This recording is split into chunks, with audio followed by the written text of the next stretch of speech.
wanuka ajana yayo mpira kwa daraba gisasireho daraba nengere bagenda masibani bagirumba ebyo nabigambire bwa timu eje gukora je kurwo mwanya gwa 14 aha timu zi 16 kuzo mwanya gwa mushanju izo bari yanyuma baziyo bwanyuma ya timu eje kutere ya vira gore maharabusha aha cya Rose Park Butema omorho ima district omuzano gubire guriyo gwa muheru ogwengo kingaho first leg omusizoni ye2024 2025 baitu tukunira kuba nitwongera mu musambyo omubo babiro babasatu kurorango twongeremo gaps zikorora ziri baitu squad yetu ngere yali impoto mugiro zerengere tuyambira abantu bakandi bakriticizinga baite tuyambire mu kandi tukunihira squad eno kuba kwikare etyo okuba twinabasambya 78 tukunira kutabakeya okwempire kya kuba tight ngere tujya garuka mu match tusaba ni kusambe empire ebiri buli week ubwo yongire yagira ngo ba champions ba Uganda Stanbic Cup betebekanise kutera Simba omukikopo cya Uganda Cup kirikuza kuzanwa orwa mukaga mu round ya nkaga nina mpira kwa Uganda Cup ujya kuba ni kusambirwa weekend eno ujya kuba ni kusambira Luwero batwaire team of course etali ya amani baitimezo zibafite kubazi banyisamba plan yetu ya kwikara camp bila kunongere tumazira kuno mpira tusobole kusamba mpira obwo uko tu breaking off twina basambe bajja kuba ni barangirira nyenki abajja kuba ni bagenda chanti kuga timu yetu warabagezere abasambe bajja nabo bajja kumuramu bataito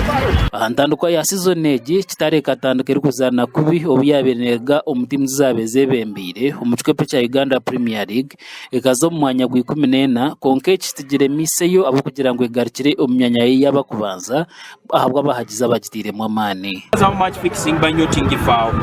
kuba nyowe nkani yenda kusinga mpira so nyo kusinga mpira iko kyali kya amani kandi twasinga mpira uko baitu nka president na nyowe nyamunira muno ku Rango Express kutera ko nyingi kandi yagaruka yasinga mpira yebe baitu nyowe kyogamba ngo atito kakitara tukusaba fixing kutera ko kutera club another club ko musangi munana mwenda tu fixing mpira kwa kandi nyowe nka president wa kitara tinka fixing kwa mpira kandi fixing gu ayongere yagira ngo muzano wa Uganda Cranes kandi orukuzanira Kitara Dennis Omedi na atekatikwa kugira ngo naza kurekurura club ejo transfer season eji Omedi timu nyingi zikumwenda across the world kutabagenzere for trials unfortunately akabagenzere for medicals in two teams ya passing the medicals by two terms is bamterireho iwenko omuntu yarwa atazita kusoboka yasara hagaruke by two na atali kubalize timu kaitanga zikumwenda kandi ngira I think pressure yo niyo mwongeireho nengera kusambamu okuba nali nkubaliza obwire buno warabatukira timu ya Chani Kirungi by still na pressure ya amani muno mu second round tukusa kutaba nawo abo pressure ya amani muno timu zikumwenda